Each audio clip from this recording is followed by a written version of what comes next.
Bonjour à toutes et à tous depuis le Palais des Congrès de Montréal. Bienvenue, vous voyez, il y a du beau monde derrière nous. C'est ce deuxième jour du salon, samedi. On est en très bonne compagnie. On va parler dans cette émission de dévoilement, de prototypes, de belles cylindrées, le tout en moins de 15 minutes. C'est normal, c'est le direct du Salon de l'Auto et c'est maintenant.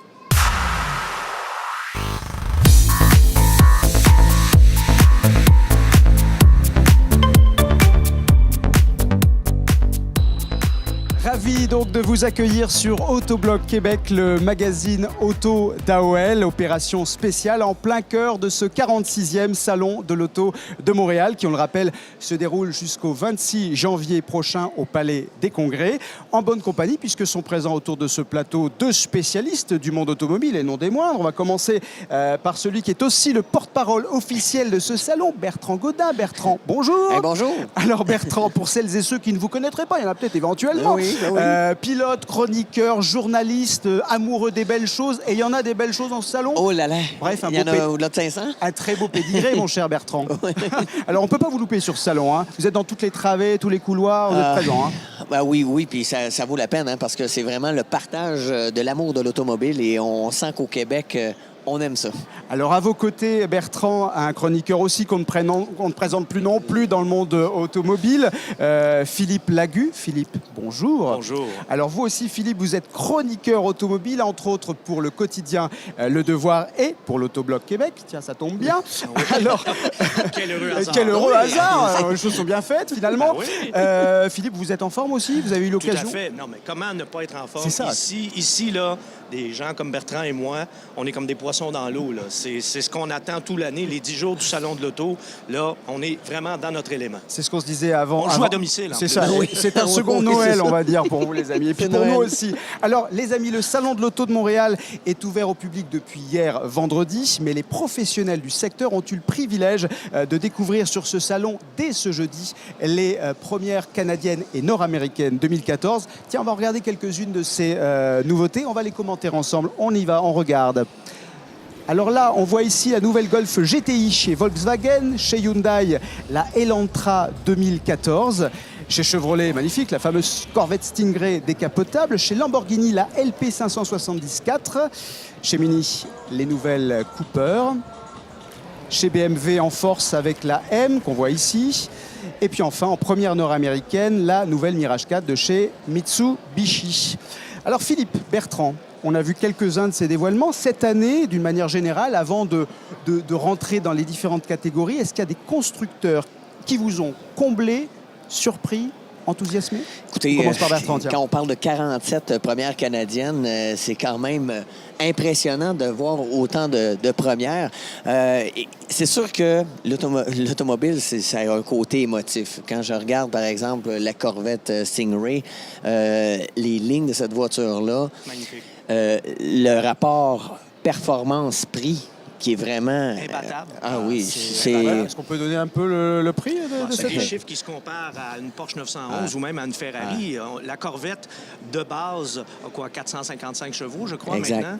V8, 6,2 litres, toujours ce bon vieux V8 à culbuteur, mais qu'on a modernisé avec l'injection directe, avec un système de désactivation des cylindres aussi. Alors, les gens qui disent « Oh, ben la Corvette, la Mustang, c'est des muscle cars d'une autre époque, c'est pas tellement en phase avec notre époque », rien n'est plus faux.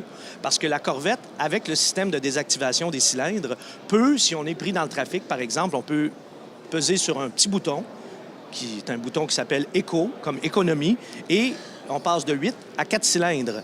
Donc, on fait évidemment baisser la consommation là, de façon drastique. Et du côté de la Mustang, qui est renouvelée cette année... On va en parler, évidemment. Ouais. C'est une énorme Oui, nouveauté. Mustang aussi, aussi, pour la marqué. première fois, on a un 4 cylindres depuis les années 80 là, dans une Mustang.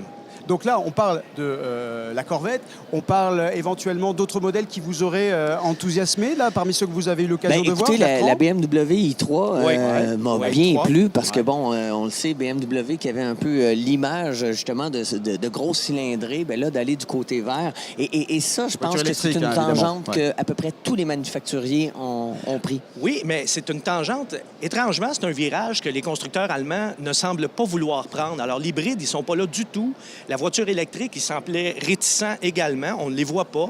Et là, ben, je pense qu'ils commencent quelque part à se réveiller, un peu en retard, il faut bien le dire, en disant « Oups, un instant, là, c'est vraiment vers ça qu'on s'en va ».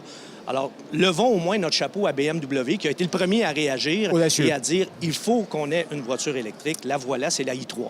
Alors évidemment aussi l'événement de ce salon 2014, c'est elle, on y va, on la découvre.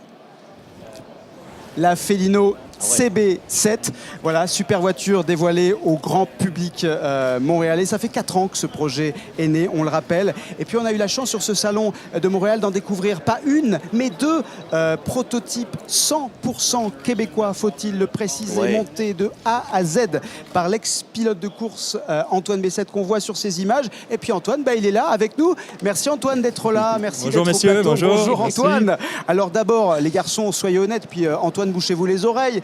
Ces prototypes, est-ce qu'ils vous plaisent? Voilà. Bouche-toi les oreilles. OK, je vais me boucher les oreilles, là, OK. vas-y. Là, Il va rougir. Il me plaît énormément. Il me plaît parce que, d'aller chercher des lignes, c'est audacieux comme design. Et le design plaît énormément. J'ai eu la vrai, chance c'est de magnifique. parler avec des visiteurs du salon. J'ai aucun commentaire négatif parce que des fois, on regarde une voiture, puis elle vient nous chercher personnellement, puis on se dit, L'émotion dont vous parliez. Oui, elle est là. exactement. L'émotion est là lorsqu'on la regarde.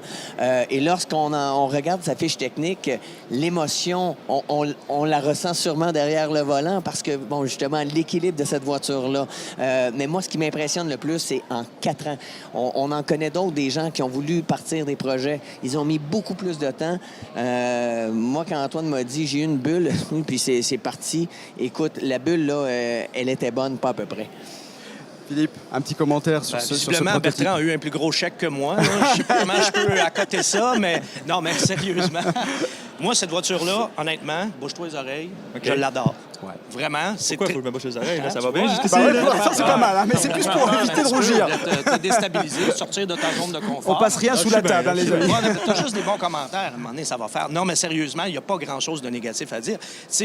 Pour des passionnés d'automobile qui veulent avoir une voiture qui a un look d'enfer pour aller, pour vraiment pratiquer de la conduite sportive, c'est parfait, là. Une voiture légère, rapport poids-puissance assez exceptionnel. Antoine va nous en parler tantôt. Ouais, bien sûr. Et quelle gueule, parce que ça prend de la gueule quand on fait une petite voiture sport. Alors là, ça, c'est dur à battre, là. Belle voiture. Châssis tubulaire, carrosserie en fibre de verre et carbone, un moteur qui pourra développer jusqu'à 700 chevaux.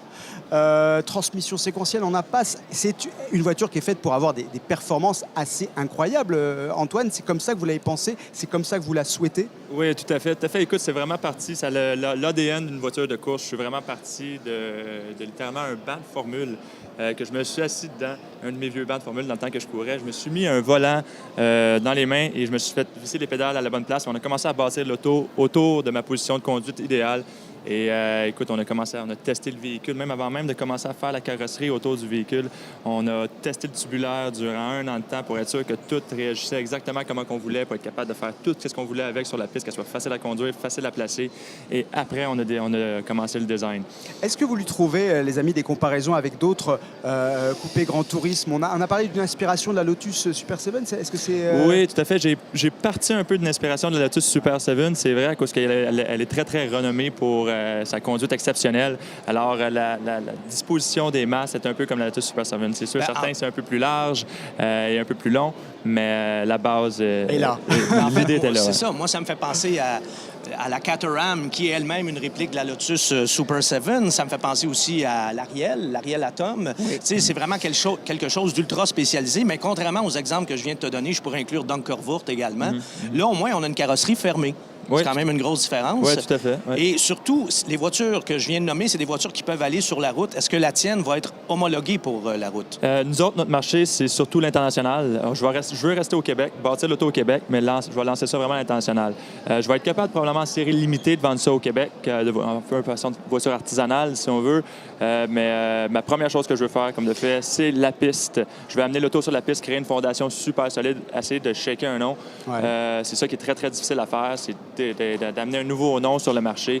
Alors, c'est pour ça que je vise vraiment la piste. Puis c'est ma passion, comme de fait, de rouler à fond la caisse sur des pistes de course. Faut en parler, je suis allé rechercher à ça. Bertrand, mon cher Antoine. On a un pilote aussi avec vous. Oui, mais qu'est-ce que vous en de toute pensez? façon, moi, certains... Envisageable? Envisageable, ça, c'est certain. Et d'autant plus que quand on parle d'ADN au niveau du sport automobile, ben on le ressent, mais pour avoir parlé à des ingénieurs, ce qui est difficile lorsqu'on conçoit une voiture, c'est que toutes les pièces se marient les unes avec les autres. Et tout ça dans un design innovateur. Ça a été quoi le plus gros défi dans tout le projet, dans ces 4 ans de conception? Le plus gros défi pour moi, je vais t'avouer, ça a vraiment été de faire le design. Être capable. La première chose qu'on voulait, c'était vraiment que l'auto réagisse très, très bien sur la piste. Ça, c'est ma priorité numéro 1. Le comportement. Le comportement de l'auto. Donc, un bon châssis, la Exactement. base. Un bon châssis, de bonne triangulation de suspension. J'ai vraiment été chercher des trucs simples qui existent déjà pour pas réinventer la roue, pour justement essayer de baisser le prix le plus possible. Pas Aussi, essayer de retrouver la D'ailleurs, nouvelle quel technologie. moteur as-tu? On peut pas parler d'un autosport sans parler de la puissance. Non, là. tout à fait. Écoute, on a plusieurs moteurs qu'on peut mettre dedans. On peut mettre un 4 cylindres, turbo, de toutes sortes, surtout japonais, mais celui que je conseille le plus, un 4 cylindres, un 6 cylindres, mais celui que je conseille le plus, c'est vraiment le V8 LS3 de 525 chevaux. Écoute, ça déménage. Ça déménage. Surtout par rapport au poids du véhicule. Et on parlait c'est de impressionnant. défi, mon cher Antoine, et le défi, évidemment, c'est la commercialisation de cette voiture. Ouais. On vous souhaite, tiens, on s'adresse directement à la caméra, s'il y a ouais. des investisseurs qui sont prêts à y aller, il faut le faire. C'est une voiture 100% québécoise, on ne le répétera jamais suffisamment, et il y a de la passion derrière. Vous avez Tout à quoi, fait. 34 ans 35, 35, ouais, ben voilà, je vous exactement. rajeunissais, mais en tout cas, il y a de la passion et il y a du talent derrière ce que vous étiez en train de dire, les amis. Donc, affaire à suivre, et on espère des commandes. C'est encore la période des vœux, on peut en profiter. Ah hein. oui. On y Oui, va. oui. Merci beaucoup, mon cher Antoine, d'être venu Merci nous à en vous. parler. Merci et à encore vous. félicitations pour ces 2 prototypes. On vous souhaite que du bon. Merci, j'apprécie. Merci beaucoup, Antoine. Des commandes, on en espère aussi pour la Ford Mustang 2015. C'est l'autre grande nouveauté spectaculaire de ce salon. Après Détroit en début de semaine, c'est le public montréalais qui a le privilège de découvrir cette petite dernière. Tiens, des images pour commencer. On y va, on les regarde, les images de la Ford Mustang 2015 qui ne devrait pas tarder. Avant qu'on ait les images qui se placent, c'est un privilège pour les visiteurs, les amis. Cette Ce qu'il Ford. faut dire par rapport à la Mustang, c'est que l'année dernière, ça a été l'année de la Corvette. Ouais. Mais la Oui. Corvette, on l'avait montrée au Salon de Détroit, qui se déroule en même temps que celui de Montréal, mais elle n'était pas à Montréal. Alors qu'au moins cette année, dans le cas de la Mustang, on a le privilège de la voir ici à Montréal, même si elle a été montrée simultanément Tiens, à Détroit. Donc là, au moins, nous, à Montréal, on peut la voir. Eh ben voilà, on la Et la voit, voilà. et la voilà. Ce dévoilement Superbe. magnifique, superbe. On a vu l'ancienne, évidemment, celle des années 60, la mythique. La voilà, la 2015, avec des lignes, évidemment, des courbes qui font rêver. Il faut encore le dire. C'est une. Un dessin qui a drôlement évolué, qui devient un peu européen dans son dessin. La ligne de toit qui ressemble un peu à la Caïman. Oui, qui mais est d'ailleurs, Moins tombée. agressive, hein. C'est On plus reste fluide. fidèle un peu à l'ancienne, mais comme dit Bertrand, c'est plus fluide. Et surtout, Bertrand, on veut vraiment l'européaniser, c'est-à-dire que pour une fois, on veut une Mustang pour tous les marchés. On ne veut pas seulement la confiner au marché nord-américain. Donc, il y a des innovations techniques, notamment la suspension, Oh, la Bertrand. suspension. Et ça, plusieurs s'en plaignaient. On disait toujours chez Ford, on conserve parce que c'est l'esprit de la Mustang. On avait un essieu d'avoir rigide à un l'arrière, essieu là. rigide Bon. qui, malheureusement, était très limité, qu'on exploitait de la bonne façon parce qu'elle était surprenante pour Oui, un c'était essieu étonnant, rigide. ouais. Mais on ne pouvait pas arriver à aller chercher des performances. Donc, voiture améliorée au niveau de la tenue de route, ça, c'est certain. Avec une suspension indépendante maintenant aux 4 roues. Et moi, j'ai hâte de voir le comportement avec le 4 cylindres. Oui, parce que ça, c'est intéressant, là, Bertrand. C'est la première fois depuis les années 80 qu'on a une motorisation en 4 cylindres sous le capot d'une Mustang. Mais là, attention, c'est pas n'importe quoi, là.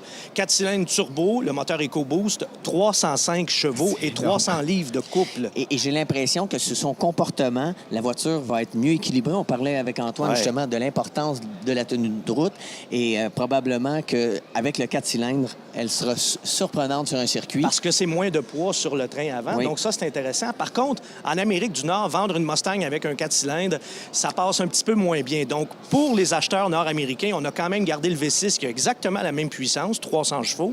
Et bien sûr, on aura un V8.